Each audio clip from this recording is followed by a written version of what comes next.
મોડી રાત્રે એક ખાનગી ટ્રાવેલ્સની મિની બસ પલટી મારી જતા મહિલા તેમજ પુરુષ અને બાળક મળી અંદાજિત 9 જેટલા લોકોને ગંભીર ઈજાઓ પહોંચતા સારવારથી ખસેડવામાં આવ્યા હતા. નંબર 48 પર ઊન ગામ નજીક એક ખાનગી મિની ટ્રાવેલ્સ બસને ગંભીર અકસ્માત સર્જાયો હતો. સુરતની ખાનગી મિની ટ્રાવેલ્સ બસ મુંબઈમાં લગ્ન સમારંભમાંથી પરત ફરતી હતી ત્યારે અકસ્માત નડ્યો હતો. બસના ચાલકે અચાનક સ્ટીયરિંગ પરથી કાબુ ગુમાવતા બસ પલટી ખાઈ ગઈ હતી.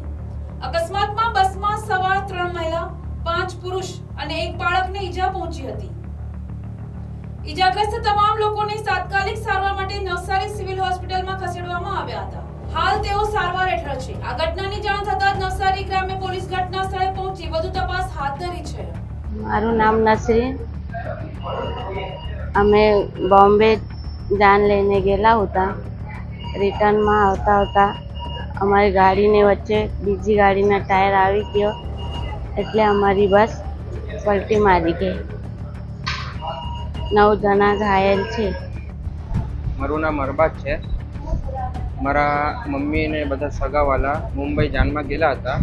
રિટર્નમાં 2:15 વાગે નવસારી ઊન પાસે ઇકો ગાડીનો ટાયર અમારી ગાડી વચ્ચે આવ્યો. ગાડી પલટી મારી. એમાંથી 8-9 જણા ઘાયલ છે. ફ્રેક્ચર જેવું થયેલું છે. Bureau report NTC news Navsari.